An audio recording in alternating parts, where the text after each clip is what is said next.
not only are we more excited, at least I think, about the future of the men's division on NXT with somebody like Ricky Starks, but it feels like there's a new sort of electricity in the building because if you've seen Ricky Starks in AEW, I think you guys know a little bit of what you might be able to expect from the guy.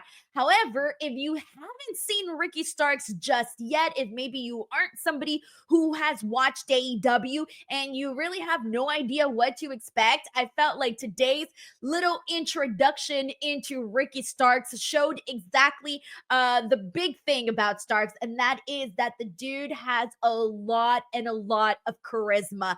Ricky Starks goes out there and commands a lot of attention, and we're going to break down what he did in AEW, what went down with him in AEW, and why we're now seeing him here on NXT. So let's get to it. Chin, I do want to get your reaction first and foremost to Ricky Starks making his NXT debut. I'm here. I'm very excited about this episode of NXT. Ricky Starks stole the show, hands down. I'm very excited about his debut.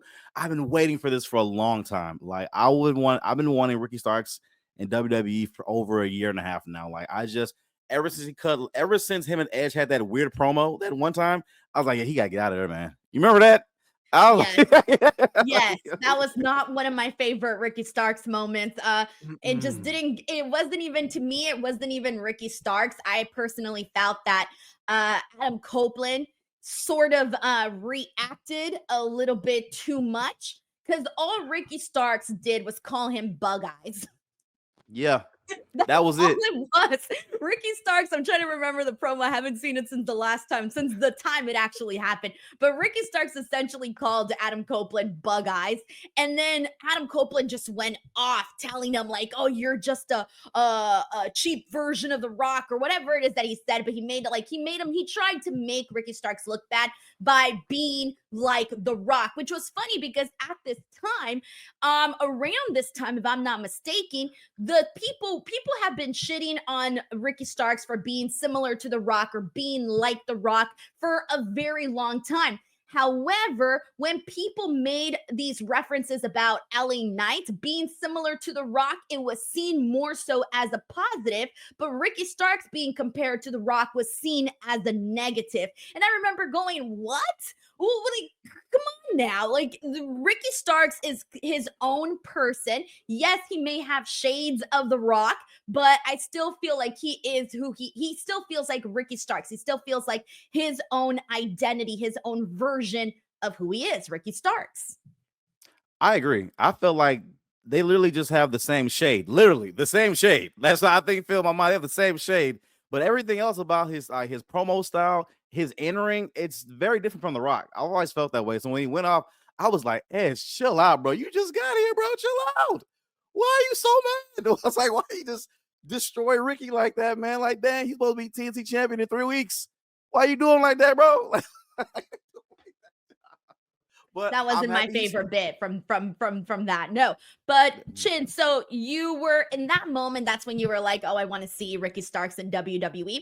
For me, it wasn't necessarily that I wanted to see Ricky Starks in WWE because when he was in AEW, whenever he did have matches or feuds or anything, he was knocking it out of the park. I know that a lot of people here, I don't know how many of you guys have heard my AEW conversations and how many of you guys are just primarily NXT or WWE viewers, but here's the thing about Ricky Starks. When Ricky Starks was, whether it was on Dynamite or Collision or any of that, Ricky Starks was delivering. I remember consistently putting over that feud that he was having with CM Punk in Collision. That was pretty much one of the last things that CM Punk did on Collision was feud with Ricky Starks. And that feud I loved because one, CM Punk was making Ricky Starks in that moment. He was helping elevate him, Chinedu, to the point where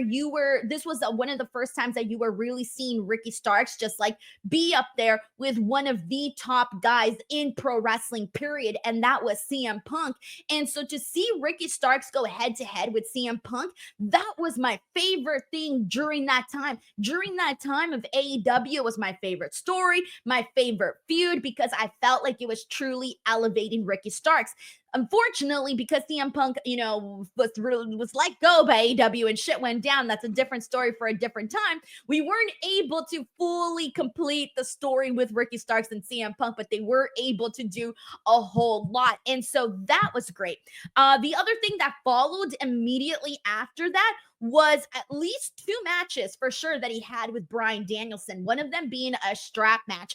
And that ended up being my favorite stuff that we ever saw from Ricky Starks on AEW. The work that he did with Bryan Danielson, wrestling wise, was fantastic. And I remember thinking at that time, if Ricky Starks, I remember thinking at that time that I actually wanted Ricky Starks because it was during the pay-per-view. Yes, AEW All Out 2023, Bryan Danielson defeated Ricky Starks.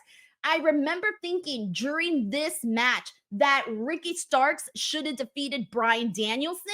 And then afterwards, they had the match on Collision, which was a Texas death match. And then Ricky Starks lost to Bryan Danielson again. I wanted Ricky Starks to come to be the winner in one of those matches because I thought at that point that was the moment to launch a new guy into the atmosphere of AEW stars, right? To the top realm of AEW stars. I thought that after that feud, that should have been Ricky Starks. And unfortunately, what I thought was going to be the feud that propelled Ricky Starks' career, it ended up being like the peak at that point, because after that, he basically got into a tag team with Big Bill, and it didn't really feel like there was much passion in there, Chinedu, in that. And so from there, it kind of just went downhill. And then we hadn't seen Ricky Starks wrestle on AEW television since March 30th, 2024, which was a match on AEW Collision, a tag team match at that. And not to be completely long-winded, Chinedu, because I do want your thoughts in a second. Love the work that he did with MJF as well. I want to make sure that I throw that out there. So, Chin, what did you think about what you did see from Ricky Starks in AEW, and what are you expecting from him on the NXT side of things? Well, before I get into that, not talk too long though, but round of applause for Denise on that AEW knowledge off the dome, y'all. She looked up one fact in that promo. She looked up one factoid, okay? Just one minorly. She knew all that off the dome, y'all, okay? Shout out to Denise, and shout out to all the super chats that I saw before. When I was coming in here, I saw a huge influx of super chats coming in. Shout out to all you guys on this dope night. We appreciate that. You guys are a big part of the channel, so keep those coming in. Also, back to my thoughts, I want to say that at AEW, I really felt, and contrary to, I complain about them a lot, though, but I do watch AEW, guys. I love pro wrestling. I do want them to succeed. I want them to win, though, because they got people over there that, I'm fans of, that they're getting work. They work there, salaries and everything like that. So I appreciate Tony for doing that. But I'm critical of it, and here's why. Like in AEW, I felt like he had start, stop. He would get himself hot. Like the Acclaimed, I felt like he would get himself over. And then I think like they would kind of, oh yeah, he's here, because there's so many people over there. It's a really big roster, and it's an abnormally large roster, y'all, for a wrestling company. Not that I want nobody to lose their job, nothing like that, though. But like you have a Keith Lee there, you have a Dante Martin there, you have a hologram there, you have freaking John Moxley there. Then you got Ricky Starks, that's right, him. Oh yeah, we got which guy over here, Sammy Guevara's over here. Oh yeah, we got such and such. It's like it's all these people. It's so much though. So he was always lost in the fray to me. And I used to really hate that because he stood out to me so much on that mic, because that mic was so powerful for him. He did a great job on it, and I feel that he got done dirty after the Punk feud, like you said, because the crowd was reacting to that feud. They were really reacting to that. That's that feud. To that feud.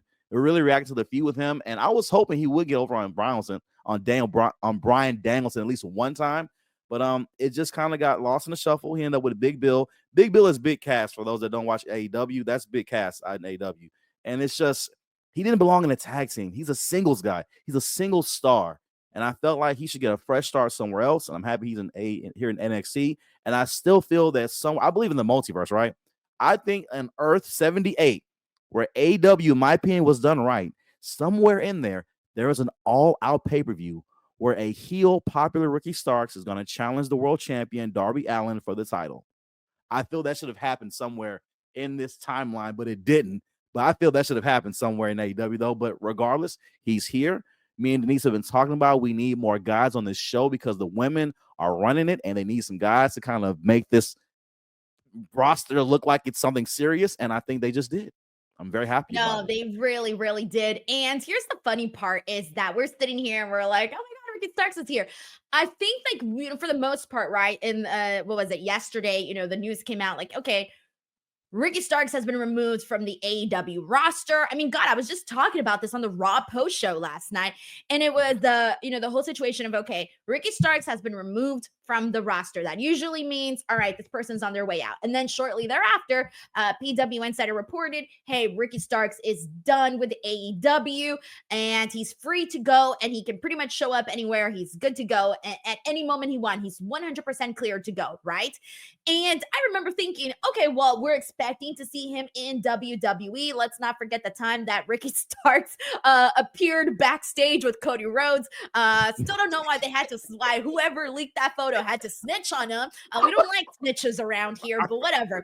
That's neither here nor there. But the point is that we know that Ricky Starks obviously has a friendship with Cody Rhodes. It dates back to their time in AEW and whatnot. But we already knew, like, even without the Cody Rhodes, connection, we already knew that Ricky Starks had enough talent and merit to get himself to WWE, right? Especially after the more notoriety that he got during his time in AEW.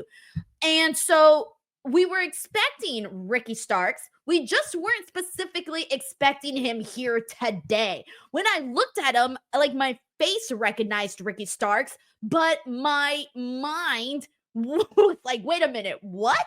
Like, what do you mean Ricky Starks is here, right now? This was done so fast, but I love this, Chin, because pro wrestling is a very competitive world, all right? We're constantly fighting for ratings, for eyeballs, for attention, for buzz, for news, etc.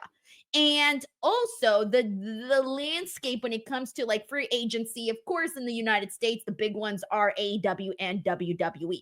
With all of that being said, Chin, we don't got time to move at a snail's pace. We don't got time to move like sloths. We need to make things happen fast because right now, what you did this Saturday, you got two shows happening. You got AEW Grand Slam, Australia happening. You got NXT Vengeance Day. And for this particular show, now there is more, I'm assuming now, going to be more people not only talking about NXT because of Ricky Starks and the buzz that they're getting right now, but also perfect timing for their upcoming PLE NXT Vengeance Day. And now there's probably people here that were probably like, oh shit, NXT is having a PLE this Saturday. Well, now you know, and shouldn't do it happens every time. You have no idea how many times I will be sitting here doing a prediction show or a watch along, and people will come in and be like, oh shit, I didn't know there was an NXT PLE today. It's not, obviously not as it doesn't have as much attention as your Royal Rumbles and all of that, right? So right. What I'm saying is that I'm so glad that they moved fast and they made this happen as quick as they did, because you don't need to wait around for shit to happen. Like, you need to make shit happen, and that's what they did right now. And now we're celebrating because we got someone to be interested in aside from, like, Obafemi and Trick Williams and some of our favorites on the men's division. I agree. They move super fast with this, and I like that. In this wrestling business, like, if you're not first, you're last, and that's really how it goes. When Ricky Starks first appeared on the screen, I still didn't process it. I was like, did Wesley change his hair again? What is he? What is that? Is he a Jerry curl now? What are you doing, Wes? What are they doing to him? But I was like, oh, that's not Wes. Ricky Starks. I was like, that. Wait. Like, and they made me. I was like, oh crap, he's here. And so I was happy to see it. It made everything feel unexpected. I feel right now, I feel like right now, like the way the NXT roster is, it's perfect, a perfect time for an influx rush of people from other companies, TNA, AW. If I'm those guys, I'm excited because here's a WWE show where like the men's division is more or less wide open right now.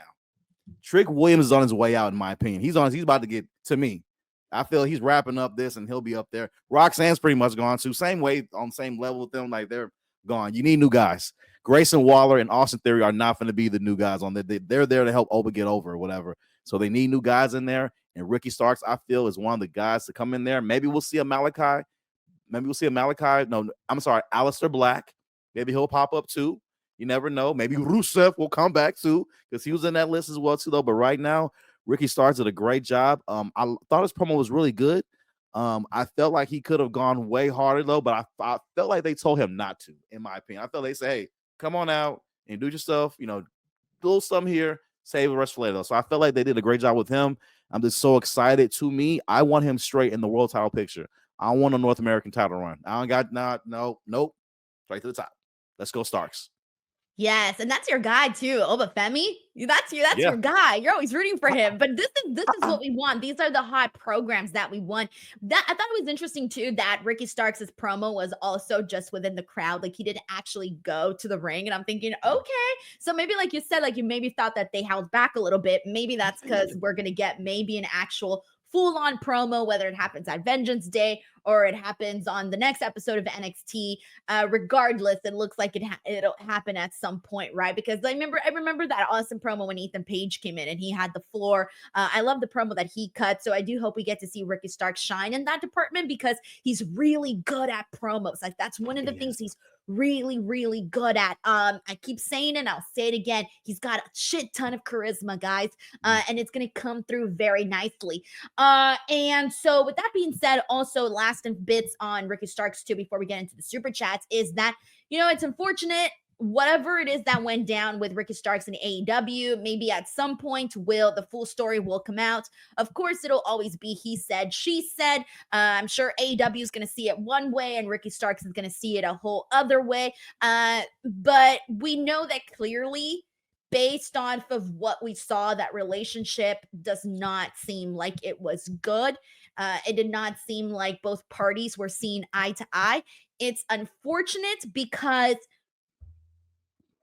depending on what we see be done with Ricky Starks and depending on how he conducts himself in NXT, if things go great, right? If Ricky Starks is the model citizen and he's a great talent and shit goes off, people are going to be like, well, why the hell couldn't they get this guy over? Not over. Why couldn't they give this guy a big push? Or why didn't it work out with him in AEW? Like that is going to be brought up.